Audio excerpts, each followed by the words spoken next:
नमस्कार, star news live में आपका स्वागत है। मैं हूं चंदन कुमार। आज केंद्र सरकार द्वारा बजट पेश किया गया है, आम बजट।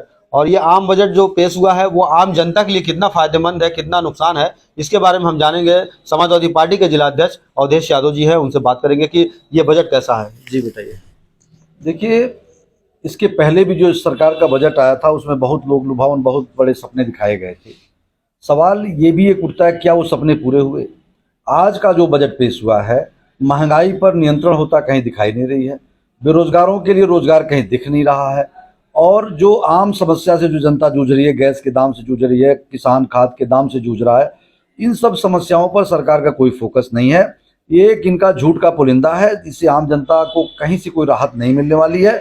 इसलिए हम लोग यही मान के चल रहे हैं कि ये चुनाव के हिसाब से दृष्टिगत रखते हुए इन्होंने फोकस किया है अपने बजट को, कहीं से भी आम जनता को, जिससे एक पृष्ठभूमि तैयार हो, आम जनता के लिए एक मजबूती प्रदान हो, नींव मजबूत हो। इस बजट पे कोई ध्यान नहीं दिया गया है।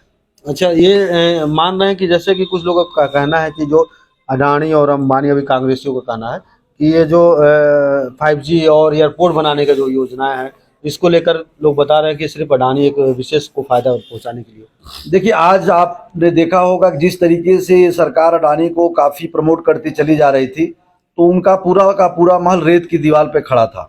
आज भी हमने देखा है कि अडानी के शेयर काफी नीचे जा रहे हैं, करीब 8-10% तक नीचे शेयर जा रहे हैं। ये झूठ की दीवार गिरती नजर आ रही है। उसी तरीके से सरकार ने भी झूठ की दीवार खड़ी कर दी है।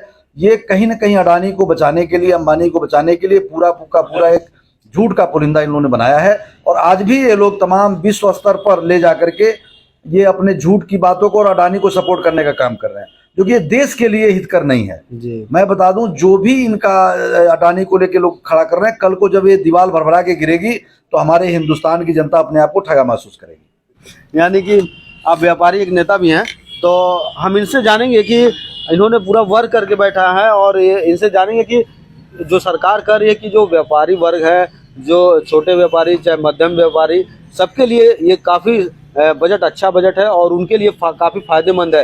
लोन से लेकर टैक्स से लेकर सारी कुछ में उन लोगों को फायदे होंगे। इसके बारे में क्या कुछ कहते हैं, आपसे हम पूछते हैं। जी बताइए। मैं शुरू से आखिरी तक ये ढूंढता रहा कि हमारी वित्त मंत्री आदरणीय छोटे और मझौले व्यापारियों के लिए क्या आर्थिक पैकेज दे रही हैं। मुझे कहीं कुछ देखने को नहीं मिला।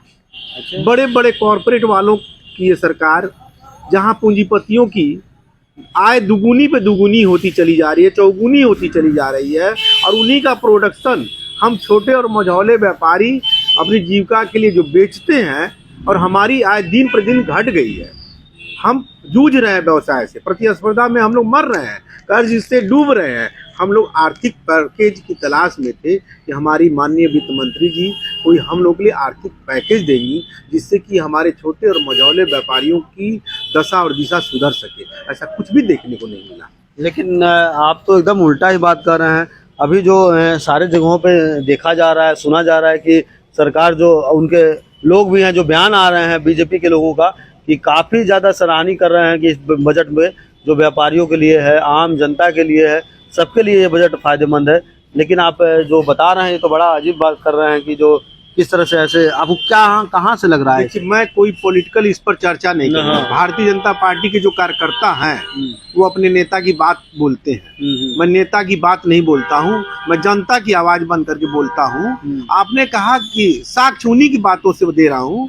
आप कह रहे हैं कि हमने प्रति व्यक्ति आय दुगुनी कर दी, और साथ में ये भी जोड़ रहे हैं कि 2014 से, यानी कि कहीं न कहीं आप अपने कार्यकाल की बड़ाई भी कर रहे हैं। और मैं उसी को देखना चाहता हूँ कि प्रति व्यक्ति आय दुगुनी आपने कहा। जिस देश में आप कह रहे हैं कि 130 करोड़ जनता है, और उसमें आप खुद कह रहे हैं कि 80 करोड़ जनता भूख से व्याकुल है, उसको हम अनाज बांट रहे हैं। 28 महीने पहले भी बांटे और आगे हम 12 महीना और बांटेंगे, यानी कि 50 करोड़ लोगों की आय, यानी कि आप आय किसकी दुगुनी कर दिए जिस देश में 80 करोड़ भूखमरी है। ये तो झूठ का पुलिंदा है।